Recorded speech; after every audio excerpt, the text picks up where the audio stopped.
দায়ের করা মামলার আদেশে যৌক্তিক কারণেই বেগম খালেদা জিয়ার নাম এসেছে বলে মন্তব্য করেছেন আইন প্রতিমন্ত্রী অ্যাডভোকেট কামরুল ইসলাম। সুপ্রিম কোর্টের আদালত কক্ষে যে অপ্রীতিকর ঘটনা ঘটানো হয়েছে তাকে হালকাভাবে দেখার কোনো সুযোগ নেই উল্লেখ করে তিনি বলেন, বিশৃঙ্খলা সৃষ্টিকারী আইনজীবীদের সনদ বাতিল হওয়া উচিত। সুপ্রিম কোর্টের মতো একটা প্রতিষ্ঠানকে তারা ধ্বংস করতে চায়। আজকে গত দুদিনের ঘটনাকে বিশ্লেষণ করুন, তারা কত মরিয়া হয়ে উঠেছে। কান টানলে মাথা আসে। আমিরের মামলায় খালেদা জিয়ার নাম সেভাবে এসেছে। আপনি বলেছেন সংবিধানকে ছুঁড়ে ফেলে দেবেন, আমিনি আরেক ধাপ উঁচু গলায় বলেছে সংবিধানকে ডাস্টবিনে ফেলে দেবেন। এদিকে বিচারের চেয়ে রাজনীতি আর পেশার চেয়ে আইনজীবীদের দলীয় পরিচয় বড় হওয়ায় বিচার বিভাগ এখন চরম সংকটে বলে মনে করেন আইন বিশেষজ্ঞরা। তাদের মতে অনাকাঙ্ক্ষিত এসব ঘটনার কারণে বিচার বিভাগের ওপর মানুষের আস্থা উঠে যাচ্ছে। তাই এ পরিস্থিতি থেকে মুক্তি পেতে দুই দলের জ্যেষ্ঠ আইনজীবীদের নিয়ে প্রধান বিচারপতিকে বৈঠকে তাগিদ দিয়েছেন তারা। আলমগীর স্বপনের রিপোর্ট। উচ্চ আদালতে ২০০৬ সালের নভেম্বরে প্রধান বিচারপতির কার্যালয়ে আওয়ামী লীগপন্থী আইনজীবীদের ভাঙচুর, আদালত প্রাঙ্গণে গাড়ি পোড়ানোর ঘটনা এটি। এর প্রায় ৫ বছর পর এবার বিএনপিপন্থী আইনজীবীদের এজলাসের ভেতর হট্টগোল, বিচারকের উদ্দেশ্যে ঢিল ছোড়ার ঘটনা।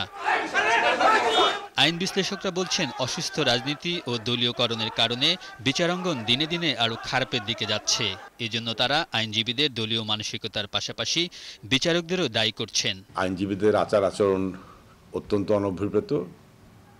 তবে ওখানে এটাও মনে রাখতে হবে যে তালি কখনো এক হাতে বাজে না। জনমনে যে কারণেই হোক এসব ঘটনা থেকে যদি একটা ধারণা হয় যে বিচারাঙ্গনের রাজনীতিকরণটা এত প্রকট হয়েছে যে ওখানে এই ধরনের চরম একটা বিশৃঙ্খলা হতে পারে, তাহলে কিন্তু বিচার ব্যবস্থার উপর জনগণের আস্থা চলে যায়, এবং এই আস্থা চলে যাওয়াটা একটা সমাজের জন্য সবচেয়ে বিপজ্জনক। Judiciary is the last refuge.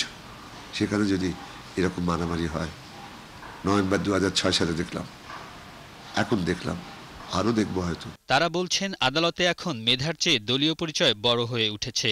সব কিছুই আমি নেব। আমার বিচারক থেকে শুরু করে অ্যাসিস্ট্যান্ট অ্যাটর্নি জেনারেল থেকে শুরু করে আমাদের পিওর কর্মকর্তা সব আমার পার্টির লোক হবে।